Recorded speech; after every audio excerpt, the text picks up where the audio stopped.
precisamente porque la ejecución presupuestaria se redujo de manera importante.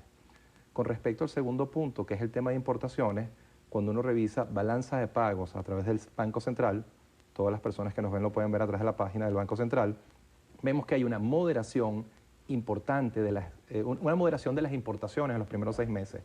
Pero realmente lo que se moderó fueron las importaciones del sector privado, porque las importaciones del sector público crecieron, lo cual es una contradicción.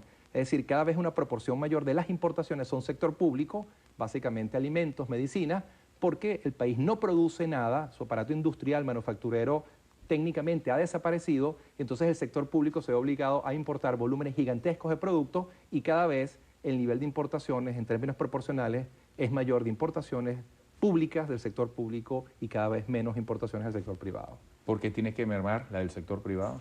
Al final hay pocos dólares, hay una restricción de dólares. En este momento Venezuela tiene un nivel de reservas internacionales líquidas, cash, efectivo, de no más de 3.000 millones de dólares. Y esos pocos dólares, más los flujos que recibe de dólares, hay que jerarquizarlos.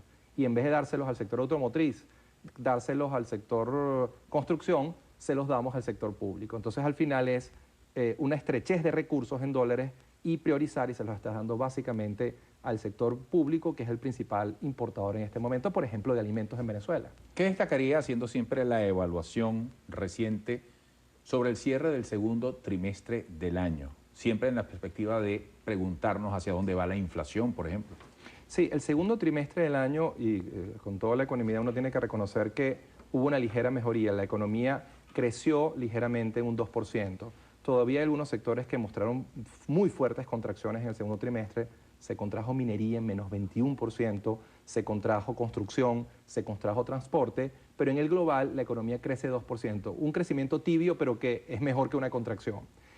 En paralelo, la inflación ha seguido subiendo, creciendo, y para los primeros, o para los 12 meses, entre julio 2013 y julio 2012, la inflación acumulada es del 42.6%. Es decir, este año inevitablemente la economía venezolana va a tener una inflación que va a estar entre el 40 y el 45%. En los últimos 12 meses tenemos 42%, lo que es la inflación, y siempre lo digo porque es duro, pero es así, es la inflación más alta del continente y probablemente va a ser este año la inflación más alta del mundo, 42.6% en 12 meses, y que está teniendo impactos devastadores sobre todos nosotros y especialmente sobre los más humildes.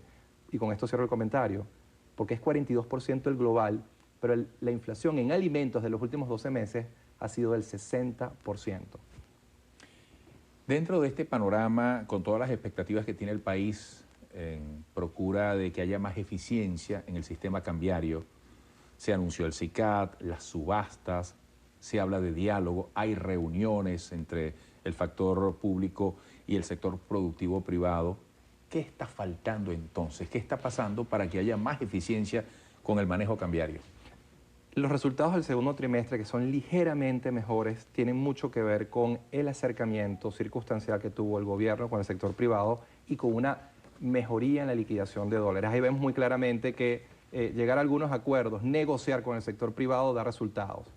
Sin embargo, todavía los cambios son muy tibios.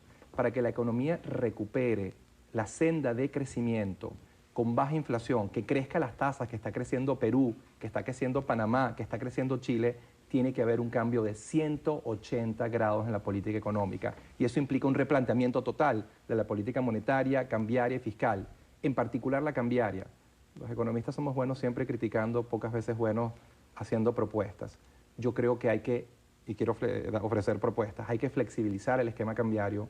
Tenemos que ir ajustando paulatinamente el 630, lamentablemente a lo largo de 2 o 3 años, irlo ajustando sin generar grandes sobresaltos sobre el salario de los venezolanos, pero ajustándolo, porque a 630 es imposible que el sector exportador pueda exportar. Segundo, yo creo que tenemos que ir a una legalización del mercado negro, llevarlo a un mercado permuta, un mercado que sea legal, donde empresas, donde inversionistas del resto del mundo que tienen dólares los puedan llevar por vías legales y puedan alimentar los dólares que requiere la economía.